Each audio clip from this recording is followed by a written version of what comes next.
či to je prvý zápas, alebo je to 20. zápas, alebo je to 120. zápas, furt si v strese. Fakt ma bavilo aj trénovať a ja som to mal vždy tak, že musel som vždy končiť na tréningu o 10 minút skorej, lebo mi išiel autobus. Takže ja zase z tréningu behom na autobus, lebo by som to nebol stihol. Tendencia tých ľudí je taká, že keď akože vedia, že ty si akože zápasník, tak akože prídu, že kurva, že poď sa so mnou pretlačať.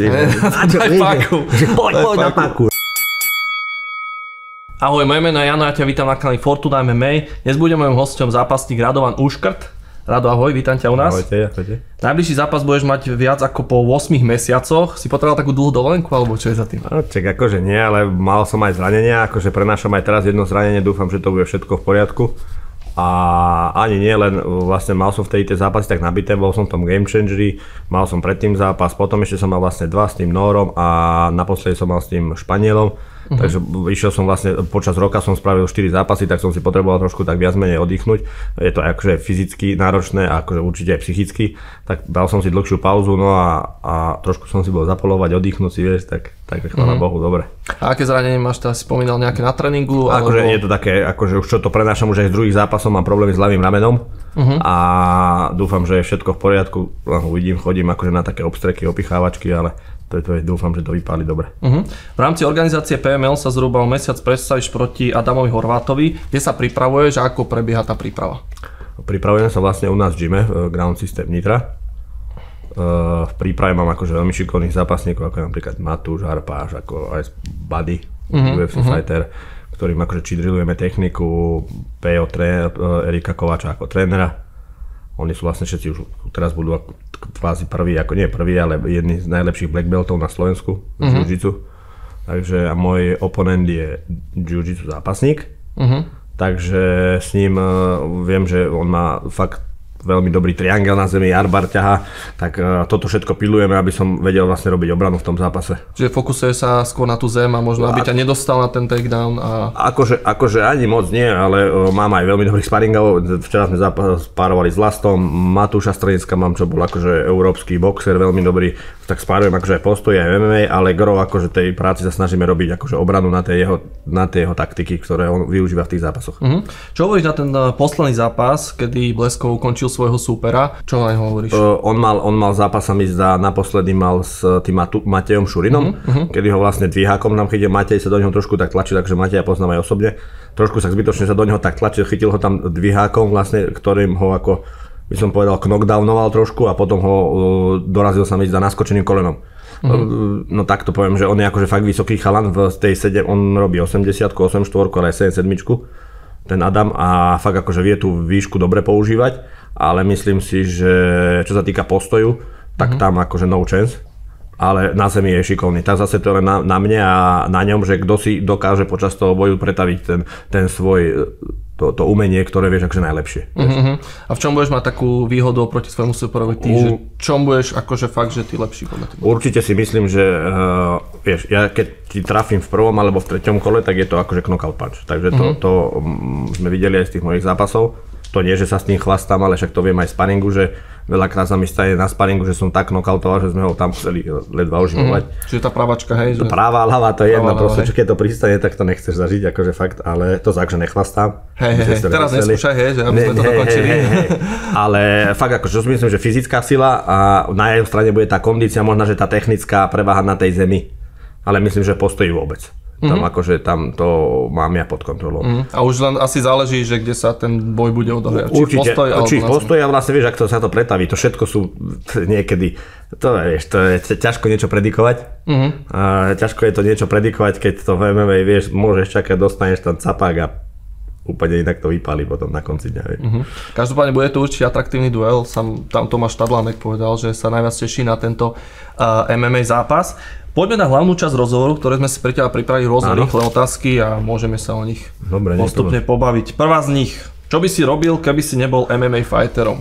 Čo by som robil, keby som nebol MMA fighterom? To je akože, Vieš si to predstaviť, že... Ťažko si to predstavím, lebo vlastne ja som človek, ktorý bol akože od malička akože jadrová elektráreň na energiu, takže volá, kde by som tú energiu musel dať, vlastne keď nedám tú energiu niekde von, tak som taký, že by sa mi to premení vlastne na negatívnu energiu, vieš, takže ja to musím, či idem na polovačku, zomriem si pušku, kráčam 15 km do prázdna, do 15 naspäť, vieš, že proste ja musím fakt vybiť počas dňa tú energiu zo seba a ten šport mi to dáva najlepšie, vieš, a potom sa cítim, ten feeling je úplne na jednotku, vieš, po tom tréningu a ťažko povedať, že čo by som robil. Ja mám vyštudovanú napríklad strednú lesnícku školu, teraz si robím vysokú školu Newton Univerzity ekonomickú, dorábam si ju, takže ťažko povedať, kde by akože siahli moje kroky. Ekonomická to by možno bolo nejaká, finančná sféra, tá finančná lesnícka, poľovníctvo. Hej, tam som akože to nevyučujú tam poľovníctvo, vyučujú tam akože lesníctvo, vieš, akože proste tie zákroky voči lesu, aké máš robiť a tak, ako ťažba a iné veci, ale neviem akože povedať, ale od malička akože možno, že ten lesník, alebo neviem, možno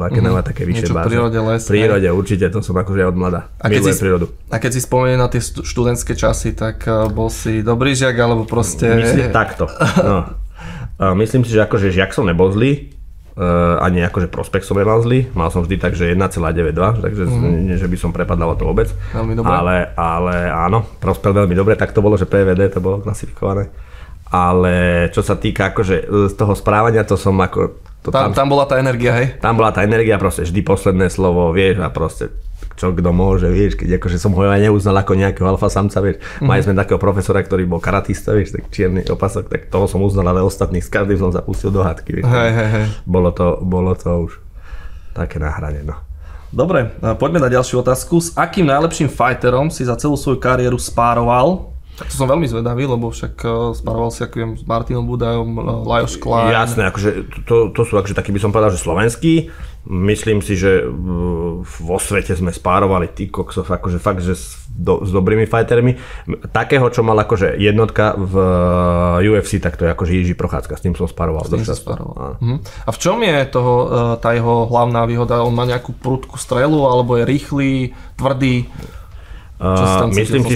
Myslím si, že Jiří je, myslím, ako by som povedal, že mentálne taký, že nastavený na to, že proste on od začiatku bol úplne inak nastavený ako my. A tým, že vieš to, že taká vrcholová priečka, to ti nestačí. Proste on sa na to úplne oddal, dal tomu všetko, vieš, ale niekedy je ťažko. Ja som taký, že radšej nevsádzam vždy život, ako by som povedal, že život na jednu kartu. Vieš, akože ja si myslím aj na zadné vrátka, ale akože on je fakt akože frajer, v mojich očiach je extrém, lebo však to, čo dokázal, on to nedokázal nikto a dovolím si tvrdiť najbližších 10 rokov, alebo možno, že vo väčšom horizonte vekom, to nedokáže nikto. A myslím, že tam tá oddanosť a proste tá chuť trénovať a proste to porazí všetko.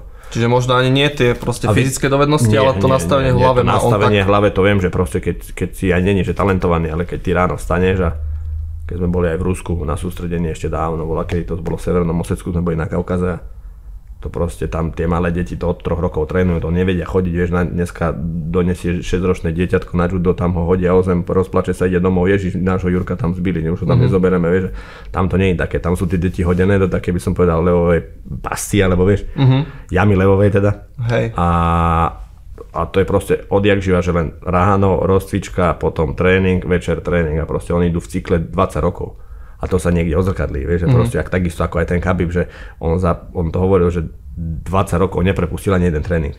Vieš, za tým netreba hľadať, že proste, že ten človek je voľaký nad človek, to nie je nad človek, len proste on bol striktný, disciplína extrémna. A oni čo robíte ráno? Ráno vstaneme, čítame Korán, ideme behať, potom čo čítame Korán, ideme do školy, ideme zápasiť, potom čo čítame Korán, ideme do školy, ideme zápasiť. Proste. A takto 20 rokov. A to nie je ako, že ty chceš dneska, aby si sa ti v biznise darilo, po 2 rokoch, to kto videl, rozumieš, na všetky biznisy, 10-15 rokov tí ľudia tam vložia život a takisto aj jemu, že proste on tam vložil celý život a v 30 rokoch začal, alebo 28 začal zarábať milióny až miliardy, vieš, takže mu to fakt akože donieslo ovocie a to aj vďaka tomu jeho otcovi, že ráno, či sa ti chce, či nechce, s palicou a hajde. A ideš. Čiže to nastavenie mysle je dôležité. To je najdôležitejšie na všetko určite. A v tom sparingu s tým Jirkom Prochádzkom si aj cítil, možno už tých prvých 30 sekúnd, že tento je úplne inde? A tak od začiatku, keď mal som aj zlomené rebro od neho, prasnutý nos, proste sánku, to furt, keď som išiel s ním sparovať, takže to bolo také na hrane, že proste na hrane, áno, ale tak on bol akože odo mňa sa mi zdá, že o 2 váhovky vyššie, čo on v 9-3 vystúpa, 9-3, áno. A ja v 7-7, áno, takže 8-4-9-3, ale proste on bol akože výškovo a silovo vždy akože úplne inde, lebo tak úplne rozdielne sme váhy. Takže tak. OK, môžeme ísť na ďalšiu otázku. Tvoj najpamätnejší zápas v kariére? Najpamätnejší zápas, akože je to určite môj prvý zápas, ktorý ma poslal akože Ilia, že choď do Srbska, že tam je nejaký Vettoria, že kto je to Ilia? Neviem, bol aký Talianko. Že tak si išiel. Ale Marvin Vettori išiel opasok UFC. Rozumieš, akože proste on už vtedy mal ten enrage, že proste, že on už to niekde dosiahne, to ako keď bol Jiří, raz keď má byť niekto šampión, tak to už sa dozadu 5 rokov vie, že o ňom bude šampión, lebo to proste v takom tréningovom cykle na tých tréningoch tých zápasníkov bije všetkých, že to je veľký Talianko. No počuj, ale to bola taktika od Iliu, že ťa nechcel tak hodiť do vody, alebo naozaj bol taký, že ani to nepoznal? Podľa mňa, akože on fakt fyzicky nevedel o tom, akože nezhadzujem na ňo vinu vôbec, len on fakt fyzicky o ňom nevedel, že choď, že taký Talianko, toho zabiješ. A chlapec za 5 rokov UFC opasok išiel, do dneska akože Marvin Vettori top, neviem, 5 alebo koľko v UFC 8-4. A ako ten zápas nakoniec dopadol, alebo ako prebiehal? Zaškrtil ma tak so všetkými pákami, jak sa dalo, čo som videl, to akože úplne inde bol. On už bol black belt, alebo sa mi zdá, že brown belt. Už tedy bol akože v jiu-jitsu, my sme netrénovali v takom nasadení, ako on trénoval v Amerike, u Nogueiru bol v klube. Tam to proste on bol od začiatku už úplne inde. A ako to bolo, že v prvom kole ťa zaškrtil? V prvom kole. Ako to prebiehalo? Lebo nespomínam si úplne na ten zápas, že? To bolo, že v prvom kole sa mi zdá, ale ja som to je chyba, že ja som chcel skočiť akože vlastne high kick, mne sa šmykla noha a on ma vlastne prebral na zemi, ja už som potom veľmi ťažko vstával. Ale sa mi zdá, že mi dal invertier triangle. To je vlastne zo sajdu, chytí ti hlavu a tak, no proste by sme to aj nepoznali. Dobre, ďalšia otázka je, čo robíš vo svojom voľnom čase? Tak akože ja som akože fanatik, akože polovník, lovec, mňa baví akože extrémne polovať. To mám od malého chlapca, to nie, že či som sa k tomu dostal alebo tak, ale to fakt akože mám v sebe. Takže ja polujem veľa. Čo to vlastne obnáša to polovníctvo? Lebo veľa ľudí to akože, prepáčte, veľa ľudí to hejtuje, že to vie, že strieľa zvieratá, ale tak to nie je len, že o strieľaní, však veľakrát aj. Len pracuješ, že aby si potom nakoniec zastrelil, snaží sa to dochovať, snaží sa, vieš, že obnáša to, že ty máš nejakú licenciu a potom... Vieš čo, obnáša to, že vlastne musíš si spraviť kurz. Ten kurz trvá 1 rok. Ale tým, že ja mám tú lesnickú školu, takže ja som ten kurz už mal, lebo ty máš v 3. ročníku na lesníckej škole, máš povinný predmet polovníctvo a štvrtáku iba len v 3. a potom vlastne máš z neho známku. A tým vlastne ako, že si to absolvoval. A následne tomu, že potom sa prihlásiš do nejakého polovného združenia, kde ťa zoberú a budeš tam chodiť akože brigádovať do nemoty a ešte raz do nemoty a potom ti povedia, že ťa nezoberú, aj to je možnosť, ale chvála Bohu mňa zobrali, lebo my sme taká dobrá partia. Tak a potom sa tam vlastne môžeš akože polovnícky vyžiť, ale zase z toho plynú nejaké ako by som povedal, plynú z toho nejaké veci, ktoré ty musíš akože ročne robiť. Musíš doniesť krmivo, musíš posedy kúpiť, musíš krmelce, vieš, to proste akože z toho plynie... Musíš do toho investovať trošku, a najviac. Do toho neinvestuješ najviac, fakt akože. Keď si myslíš, že golf je, by som povedal, že športom bohatých, tak chod na polovačku, tam zbadá, že kto chodí na privátnych jetoch a prídu pustí pristať na ihrisku z helikoptéra, aby mohol polovať. Tak to je možno len, vieš, golf to je také, že kto sa chce ukázať, a tí polovníci, tí, ktorí majú peniaze, tak idú na polovačku. Jasné, určite áno. Dobre, a zbieraš aj parohy, že keď prídem k tebe do obývačky, tak jeleň, gazela? Hej, ja som to mám ako oné, nechcem povedať, že zbieram kosti, že to mám ako voľakí domorodcovia, ale nie, hej, jasné, zbieram som akože, ma to baví, tak ako by som povedal, že od srdca, vieš, že som akože od srdca polovník, nie len tak, že silou mocou, alebo nemám čo robiť, alebo že mám peniaze, zabijem to tam a vieš, odídem z nie, ja sa tomu fakt venujem. Čo vlastne znamená ten voľný čas pre teba ako MMA fightera, kedy ho vlastne ty máš? Tak zvyčajne to je stredu. Zvyčajne to je streda taká, že vieš, lebo čak pondelok mám, že dvojfázový tréning, útorok dvojfázový, stredu sa snažím dať len jeden tréning za deň a tým pádom to po obede sa snažím využiť taký, že vo svoj prospech, vieš. Čo trošku psychicky aj ti to dobre padne, napríklad dneska je streda, takže... Takže sme ťa ukratili do voľný čas, Nie to nejde, pohoda. V dnešnej dobe je dosť populárne filmy, seriály, máš nejaký obľúbený seriál, pozeráš Netflix? Vieš čo, pozerám Netflix, mám akože veľa takých obľúbených seriálov, ale Je to o takom, akože, dobre, agentovi, to je The Spy, neviem, či ste to videli. Nevidel, môžeš povedať, ale nespoiluj, hej, že pre nejakých... Ako sa volá ten, čo hral Sacha Baron Mitchell tam je. Aha, viem. Sacha Baron Mitchell tam je a vlastne on je akože Eli Cohen, akože najlepší agent vyhral a potom to bolo o bombardovaní Izraela, Syrie, akože to je veľmi pekný film. Ale to je seriózne, hej? Hej. Lebo však on je skôr taký komediant. No je komediant, ale tam je taká, akože by som povedal, že striktná osoba.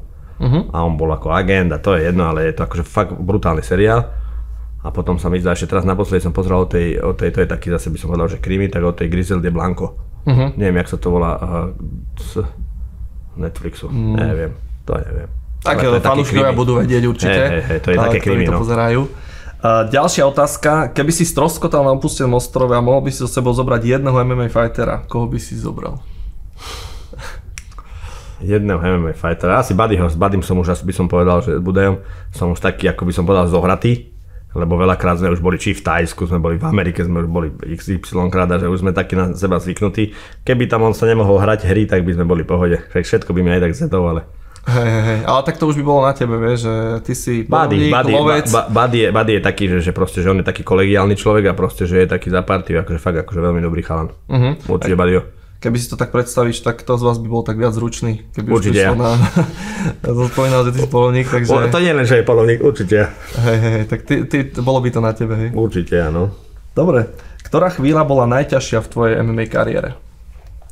By som povedal, že zhltnúť vlastne ten zápas, ktorý som mal s Mate Kertesom. Som mal zápas, lebo vtedy bol Mate Kertes, myslím si, že asi dvojka v mojej váhe v 77. A ja vedel som, že keď ho porazím, tak by som mohol ísť do titul. A by som povedal, že z tej prehry som sa tak ťažšie spamätal, lebo veľa ľudí to odo mňa tak žiadalo. Na teba je boli tam nejaké ako očakávania? Očakávania, ale vieš, to nie je, že odo mňa očakávanie, vieš, to je od tých ľudí a ty, ako keď si taká osoba, že si to naháš pripustiť na seba, tak vlastne dáš na seba strašnú záťaž. A to podvedomie a tá psychika to strašne vníma, vieš, a to potom, keď to prehráš, tak to prišlo až potom na mňa, vieš, akože nepovedal by som, že tí ľudia ma, akože mne to nevadilo, len to, že ako keby som ich sklamal. Hej. Vieš, že každý chcel, že zabí ho, ale to nie je len poraz v prvom kole, však čo si myslíš, že to je len tak, vieš, že to nie je, že voláka pouličná bitka, je to taký istý chlapec je tam ideš akože fakt, že to je. A podarilo sa ti možno po tej skúsenosti aj s tým tak trošku pracovať do budúcna? Vieš čo, a presne by som povedal, že tam nastal ten zlom, že po tom zápase nastal ten zlom, že proste z tých ľudí si nebudem robiť nič, že proste jasných nič nemám. To, že ti denne píšu, volajú, že názdar, ideme a čo ja z toho mám, že vieš, že akože nejdem sa na to zase pozerať nejako materiálne, že som nie taký človek, ale čo reálne mi tí ľudia pomôžu, keď ty vieš, ty prehráš, tak to zavrú knihu alebo vypne televízor. Koniec, hej? Koniec, prehral. Nezaujímaš ma. A čo? Ako to Attila povedal, že keď vyhráš si kráľ, keď prehráš si kár. Tak to je presne to. Sedí, hej. Ale tak super, no pomohlo ti to. Rozmýšľal si niekedy aj nad tým, že sa úplne vykašľuješ na MMA? Že mal si niekedy taký moment? Čo, mal som také akože zranenie krku. Vieš, kedy som mal akože platničku, tedy mi doktor hovoril, aby som veľa posiloval, tak mi to akože trplo. Trpol mi takto celý krk a ja som myslel, že to bolo niečo vážnejšie, vieš. Tak som bol taký, že vieš, že za čo to reálne robíme, ale vlastne je to náš život, vieš. Sme naučení akože športovať od útleho veku, tak ťažko to je na to sa vykašľať, to poviem na rovinu. Aj s tou energiou to nemáš čo robiť, vieš, to by si musel akože v uránovej bani asi kopať, aby mi to vyrovnalo tej energii, čo ja miniem počas dňa. Hej, tak možno sme už teraz odpovedali tú otázku, že čo by si robil, keby si nebol MMA fighterom. Ďalšia otázka, ako vyzerá tvoj bežný deň? Povedzme taký, keď máš tréning. Jasne, jak vyzerá bežný deň, vieš, takže niekedy mám tak, že ráno mám aj rozcvičku, že vlastne pred tréningom idem o 10. máme zvyčajne v Nitre tréning, ale ja si u nás dám rozcvičku, tým dám si 10 minút, 15 minút beh. A kedy tak bežne stávaš, akože keď začneme od toho stávania? Od toho stávania, tak 6:30. 6:30? OK. Keď mám rozcvičku, vieš, lebo tam, že naraňajkujem sa, to je okolo 7:30 prídem do fitka k nám, tam si zabehám, vieš, 20 minút, potom si dám varadero, to je taká posilovačka s kotúčom a potom vypijem proťak a idem pomaly do Nitry, vieš, to už je možno, že 8:30, o 10:00 som v Nitre, tam si vlastne máme sparing, najeme sa, ideme domov, oddychnem a večer zase ďalší tréning okolo 4:00. A to máš tiež v Nitre, hej? No áno, buď v Nitre alebo u nás, podľa toho, že čo, vieš, či robíme silu, dynamiku, alebo ideme na jitsu, vieš, zápasy, takže to je. A čo večer, ako to vyzerá, keď máš taký dvojfázový tréning? To už je také, že si úplne rozbitý? 2 alebo 3 určite, akože nemáš náladu na nič, si úplne vyšťavený by som povedal. Nie, že rozbitý, akože hlava ti pracuje len ako fyzicky si už len taký, že dojdem domov, chvála Bohu, že mám ten tempomat na tom aute, lebo... Hej, že by si už... Hej, akože si určite vieš, že tak, keď máš ešte ráno, že rozcvičku, potom máš prvý tréning, tam máš nejaké sparingy a v druhom tréningu máš nejaké techniky a proste mladí chlapci dneska majú 18-19 rokov, vieš, si chcú na teba ego vyhoniť, že tlačia do teba, vieš. Ale tak si rád za to, nie? Určite som rád, lebo však teba výkonnosť stúpa, vieš, ale oni, vieš, čo ste robili ráno, boli sme v škole, no tak vy ste boli v škole, ja som tu musel už 2 tréningy odrobiť, vieš, takže diametrálne rozdiely, ale to sú v pohode super, však akože furt pracujeme, furt s tým robíme. A večer potom prídu na rad tie seriály, hej? Večer prídu na rad, ale zvyčajne to nedopozerám, furt to vždy zaspím a furt začínam o 20 minút ďalej, vieš, akože, lebo nevydržím 20-30 minút a zaspím a furt a takto sa to naťahuje, vieš, až pokým to aj tak musím si to znova pozrieť potom. Jasné. A ako to vyzerá v deň zápasu, že koľko hodín ty musíš byť v tej aréne pred a čo to je vlastne, keď ty prídeš do tej arény až po ten, povedzme, to, čo vidia diváci, keď už ideš na ten, jak sa to povie, nástup? Nástup. Vlastne 2 hodiny si. 2 hodiny by si mal byť akože pred fightom v hale a príde akože, bude to tejpovať, tak to je prvé, čo príde, že lekárska prehliadka, tejpy, pozrie ti potom, že či nemáš náhodou, vieš, akože nechty, voľaké veľké, aby si náhodou niečo nespravil a zatejpujú ti ruky, no a potom akože sa už len fokusuješ na ten zápas a potom dajú ti rukavice, ale 2 hodiny pred fightom normálne. Dobre. Ďalšia otázka, aké pocity si mal pred úplne prvým zápasom v klietke? Môžeš kľudne povedať aj nejaký amatérsky, že proste prvýkrát, keď si sa ocitol v klietke, kedy ťa išiel niekto proste zbiť a spôsobiť ti bolesť, že aké pocity si mal? Vieš čo, ja som tam mal tak, že ja som začínal tajským boxom. Takže ja som mal že v tajskom boxe a keď som mal že prvý zápas v tajskom boxe, tak akože to je jedno, že či si proste v klietke, alebo že či tam ide o veľa, alebo či tam ide o málo, alebo proste či tam ideš fakt akože, keď sme chodili, že ty si musel platiť štartovné, alebo dneska dostane za to akože fakt, že masnú odmenu a to je jedno proste, to furt tam ideš to, že ty jeho sa snažíš prizabiť a on teba sa snaží prizabiť, takže si na tom furt také isté nastavenie. Ale aký to bol pocit, keď si fakt išiel prvýkrát, proste nemal si stres, je tam stres, ale počujem, tu chcem povedať, že či to je prvý zápas, alebo je to 20. zápas, alebo je to 120. zápas, furt si v strese. Furt je tam ten fear faktor, že proste on ťa chce prizabiť, ale nevedel si, že jak to bude, ale už teraz vieš, že čo v tých zápasoch bude, že jak to bude aspoň cca bolieť, to bude takto bolieť, vieš, to bude tak bolieť, vieš, takže... A kedy je ten stres najväčší? Lebo ja som zase počul, že keď čakáš šatni, hej, a počuješ tie, že to je najhoršie, keď už si v tom zápase, že už je ten adrenalín. Už keď si v zápase, už by som povedal, tam už zápasíš, že všetko ide nabok. Alebo keď už ideš do klietky, tak už je dobre. Že proste keď si na ceste do klietky, tak už je dobre, už máš tam stres, alebo keď ťa vyhlasujú, ale akože určite najhoršie je čakanie. To ťa ide poraziť, fakt pri sám Bohu. A keď sa ešte vrátime k tomu prvému zápasu v tajskom boxe, tak ako to nakoniec dopadlo? Vyhral si, prehral si? Remizoval som. A dostal si aj nejakú takú ranu, že... Dostal som kolenom takú na bradu, že som asi 2 týždne jedol len polievky. A potom ako to bolo, že si vravel, že kašle na to, že dostal som ranu, alebo... To je taká moja osobnosť, že čím akože horšie do mňa, tak ja naspäť, vieš, musím, vieš, takže to je taká osobnosť, že nezdám sa len tak akože bez toho, aby som si povedal, že bol som tam a... Čiže akože aj on možno jedol polievky, hej, 2 týždne po tvojom zápase. No, potom určite asi, no. Ešte som sa chcel spýtať, že v klietke je to, že vraj taký adrenalín niekedy, že proste aj keď ti ten super spôsobí zranenie, že ti povedzme zlomí nohu, ty si schopný akože dozapasiť ten zápas, alebo je to tak, že určite áno, vieš. Tu bolesť možno necítiš až tak a tá bolesť sa dostaví až potom? Ja som mal, sa mi zdá, že ja som mal s Matejom Kertešom, neviem či pravú alebo ľavú, neviem asi ľavú, on mi dával také naskočené koleno, ja som ho tak trafil, asi trafil som ho pravou rukou. Takto, taký capák vlastne sem hľade na vrch hlavy. A zlomil som si toto, vieš, a ja som celý čas cítil tú bolesť tuto. Že proste ten adrenalín mi to tak potlačil, že ja vieš, a Ilia mi kričí, že postav sa, a ja vrajím, že ja nevedel som ako keby ruku, ja som myslel, že mám, vieš, vyskočený lakeť, alebo že čo je. A vlastne on ma potom vlastne ukončil na zemi TKO, ale to akože mne nič nebolo z toho. Ja som sa nevedel postaviť, vrajím, že celý čas ma tuto bolelo, vieš, ja nevedel som, tak vlastne ten adrenalín mi to tak odsunul, že vlastne a nakoniec potom som prišiel do šatne a za voľakú hodinu, ak mi opadol ten adrenalín, tak prv som myslel, že ma porazí z tej bolesti, no, že vlastne takúto ruku som mal. Dobre, ďalšia otázka. Aký máš názor na boxovanie celebrít?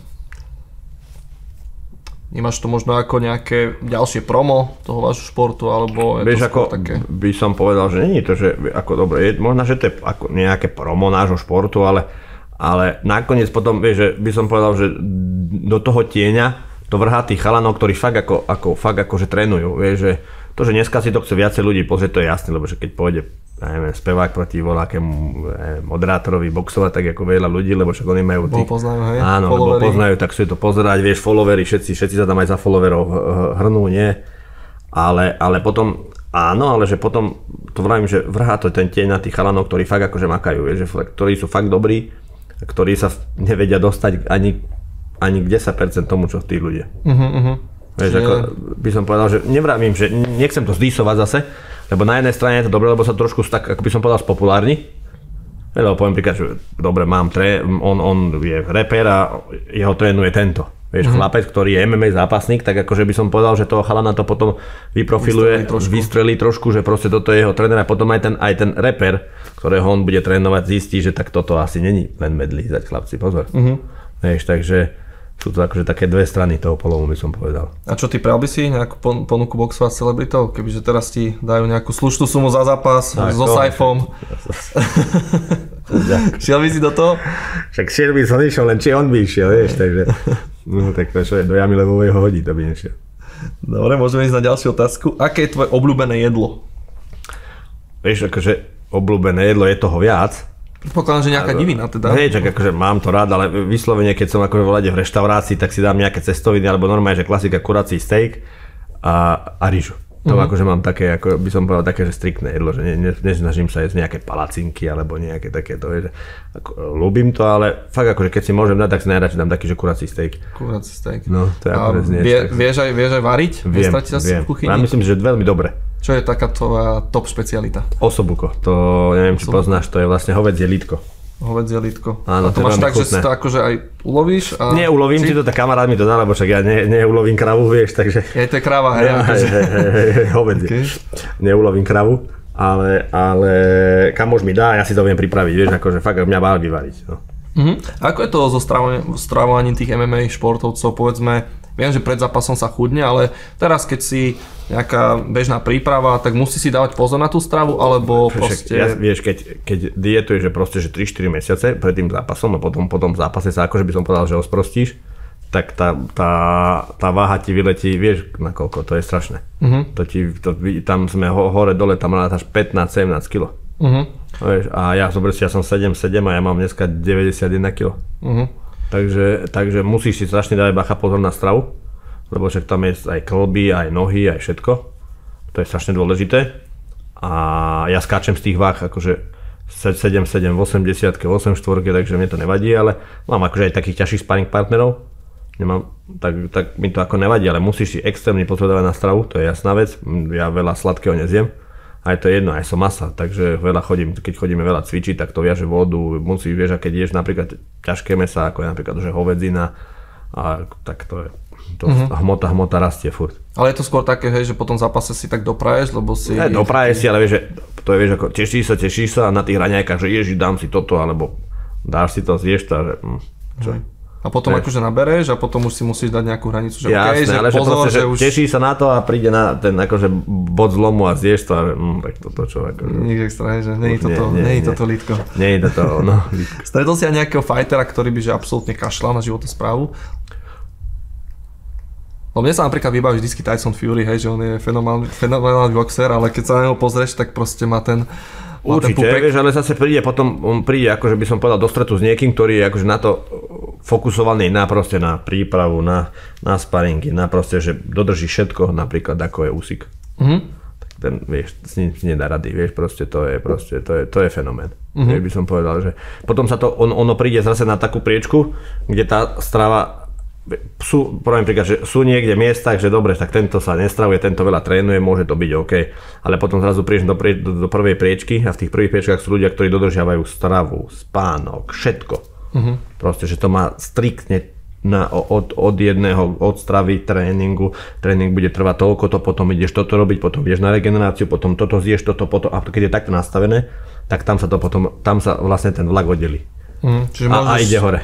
Môže niekto kašľať na tú životosprávu, ale v istom momente to dobehne. Určite áno, lebo ty nemôžeš jesť, piť kolu a jesť toto a chleby a na obed si dať bagetu a potom hot dog a ísť na tréning, však vieš, to hneď vyhodíš ze seba.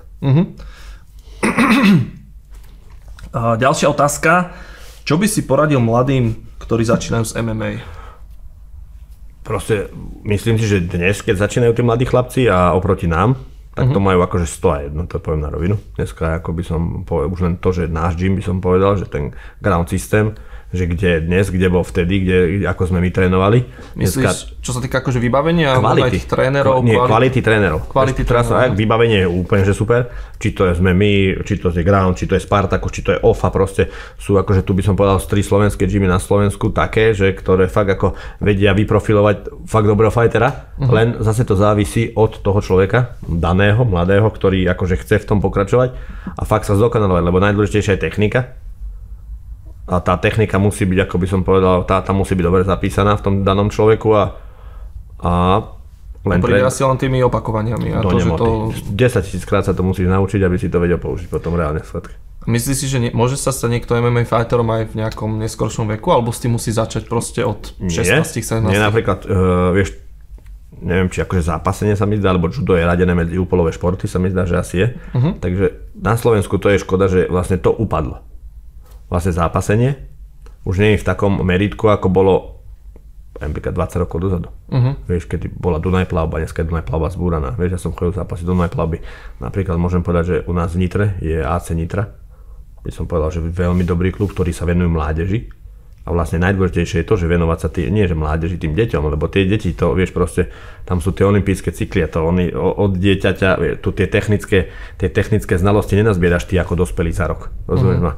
To od dieťaťa od dorastu do kadetov a k mužom, do juniorov a k mužom, že proste on sa vie vyzápasiť a môže 25-ke skončiť, ale môže mať, ja neviem, 500-600 zápasov v zápasení.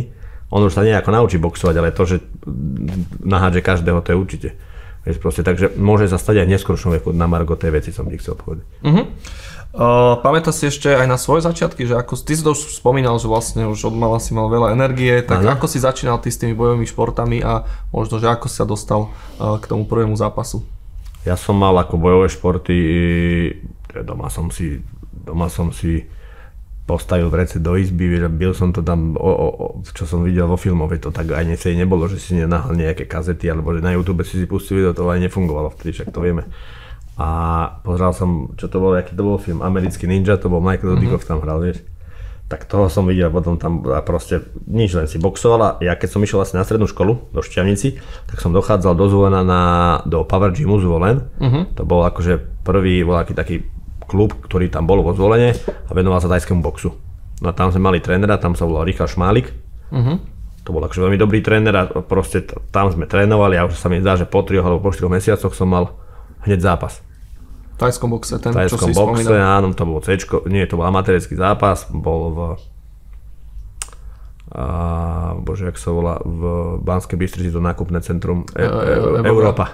Európa. V Európe som to mal tam, to bolo 3x3, tam sme sa pobili, išli sme domov, ale akože už vtedy do mňa akože vkladal ten tréner, tak by som povedal, že nádej, že proste, že ja budem ten, že ktorého to akože baví a fakt ma bavilo aj trénovať. A ja som to mal vždy tak, že musel som vždy končiť na tréningu o 10 minút skorej, lebo mi išiel autobus. Takže ja zase z tréningu behom na autobus, lebo by som to nebol stihol do Šťavnici. Dodatočný tréning. Dodatočný na internát, a to nebolo ďaleko, 3,5 km, ale aj tak vieš, nemohol si oddychnúť, ale ešte si išiel behom, takže tak. Následne ale tá cesta od toho prvého amatérskeho zápasu bola ešte dlhá asi k tomu prvému profesionálnemu zápasu. Chcem sa spýtať, že či... Vieš čo, ja som to mal tak, že profesionálneho zápasu v tajskom boxe som mal asi ešte 2 amatérske a potom už voči mne ako keby nie, že nechce nastupovať, ale mal som proste, že som vyhral asi druhý knockout, tretí knockout, štvrtý knockout, tak som išiel potom do profi. To boli, že A, B, C to bolo a už som búchal C-čkové. Tam som mal, sa mi zdá, že 2 alebo 3 zápasy C-čkové v profi. Áno, tak a to som takisto vyhral na knockout, takže proste už som sa začal uberať, už ako, nie že bolo málo, ale boli vtedy určite aj lepší, na Slovensku bol Ačkovi, boli Vlado Moravčík, Marcel Jager, Robot Singel, to boli akože fakt, že top postojári v tej na Slovensku, ale ešte medzi nich som nepatril, ale potom som sa začal ako keby venovať viacej tomu MMA, začal som chodiť zápasiť. Chcel sa ale spýtať, že aké ťažké je v dnešnej dobe stať sa proste profesionálnom v MMA, myslím tým to, že vlastne to MMA ťa bude živiť, hej, že v podstate predpokladám, že začiatok je vždycky taký, že trénuješ, máš nejakú svoju robotu a postupne to akože pretransforuješ na to, že ťa to MMA živí. Je to náročné? Tak určite áno, myslím si, že určite áno, to akože kto na to nemá nervy, alebo aj by som povedal, aj ten predzápasový stres zvláda, na to nemá hocikdo. Gule by som to tak nazval.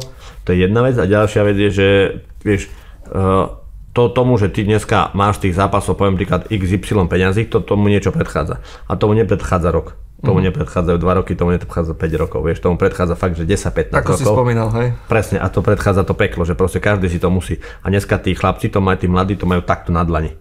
Že proste oni môžu byť fakt dobrí MMA fighteri, lebo majú dobrých trénerov, majú dobré gymy, nemajú sa na čo vyhovárať. Majú, čo chceš viac, dobrý tréner, dobrý gym a už len chodí na tréning. A už...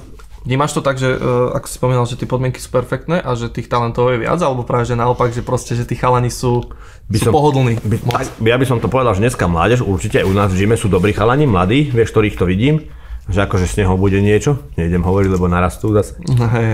Ale vidím to akože na nich, že keď sa tomu budú venovať, tak niečo určite dosiahnu tí chlapci, lebo už dneska majú toľko to amatérskych, čo my sme nemali, vieš, a proste on sa dokáže dokonale natrénovať proste tú techniku, ktorý mu ukáže tí naši tréneri, že proste toto rob takto. Má tam špičkového postojárskeho trénera, potom má super gym, má podporu od nás všetkých a ďalšia vec je, že má možnosť sa vyzápasiť. Kedy vlastne tie slovenské organizácie MMA dávajú tým zápasníkom možnosti sa vyzápasiť, lebo my v tej dobe sme si to bolo zápas raz za rok. Bola tam niekde v Rimavskej Sobote, bola voľaká noc, tak tam sme išli. No a vieš, sa musel cestovať, hej, dlho. Cestovať zadarmo, rozumieš. Tak akože neviem, za čo sme to robili, ale tak máme to, ako by som povedal, že v osobnostiach, tak ako boli sme športovci, tak sme to ako chcel si zápasiť, vieš, tak sme zápasili, vieš. Vieš, aj Attilová kariéra dneska predchádza čomu, vieš, rozumieš, 30 zápasov mal, alebo 40 zápasov má ten chalan, ktoré, vieš, prvé tie zápasy za koľko peňazí bolo, vieš, to dneska, že čo on skásne, to je úplne niečo iné, diametrálne to, čo mu muselo všetko predchádzať tá kariéra a to všetko. To budovanie, ako to budovanie, to ako 10-15 rokov. Áno. Dobre, ďalšia otázka. Pobil si sa niekedy mimo klietky? Môžeme hej začať menovať? Nie, to myslíte slavne. Alebo ktorá je taká možno nejaká vtipná bitka, ktorá ti tak... Vieš čo, chvála Bohu, že ja som taká akože osobnosť, že ja sa vonku nebijem, to mám s tým pokoj. Vieš, akože ja som nie taký, ako by som povedal, útočný typ, tak ja sa vonku vôbec nebijávam. Vôbec nič, hej, že ani jedna... Nie, akože rozmýšľam nad tým, že ale to vždy, keď to skončilo, tak to skončilo nejakou strkačkou, že keď niekto na mňa ako vyletel, tak som to radšej eliminoval tým, ako keby vedem, že keby som toto dal do pohybu, tak to je problém. Tak predpokladám, že tí profíci sa tomu skôr snažia vyhýbať, lebo predsa len... Uvedomuje si následky, by som povedal, že uvedomuje si následky toho, že keď sa niečo stane, tak aby to nedosiahlo ako aj preňho, že lebo tie zdravotné následky my sme úplne iní ľudia, to ako by som povedal, niektorí sú jak stroje, vieš, tí chalani, že to keby vypustiť do normálneho bežného človeka, tak čo tomu rovno, vieš, to je... Truhla a posledné pomazanie. Kantáre. A stalo sa ti aj niekedy, že ťa chcel proste niekto vyprovokovať? Vedel, že si profík a naskôr do teba skákal a... Že tendencia tých ľudí je taká, že keď akože vedia, že ty si akože zápasný, tak akože prídu, že kurva, že poď sa so mnou pretláčať, vieš. Daj páku. Poď na páku, takže takú páku, však čo chceš, však klasika, takže čo, alebo že udri ma sem, vieš. Že udri ma, že čo ťa nám ubiera, však otrhnem ti slezinu. Dobre, to bola moja posledná otázka, ale v druhej časti rozhovoru sme si ešte pripravili krátku aktivitku, tak môžeme ísť na to. V druhej polke rozhovoru sme si pripravili teda aktivitku, budem ti hovoriť dvojice fighterov a budeš musieť vybrať toho, koho si myslíš, že je lepší. Ten tam ostane a potom ho nahradím ďalším a takto postupne vyprofilujeme jedného, ktorý by mal byť teda z tvojho pohľadu najlepší. Tak to bude to môj kamarát, ak tam je môj kamarát, tak... Sú tam zaujímavé mená, tak som zvedavý, budeš to mať ťažké podľa mňa. Dobre. Takže začíname. Vlasto Čepo alebo Ivan Buchinger? Vlasto. Vlasto Čepo alebo Carlos Vemola? Vlasto. Vlasto Čepo alebo Pirát? Vlasto. Je to mi kamarát, vieš, takže to je... Vlasto Čepo alebo Lozen Keita? Vlasto. Vlasto Čepo alebo Attila Vek? No tak to je také, tak Attila. Attila Vek ostáva. Attila Vek alebo Patrik Kincl?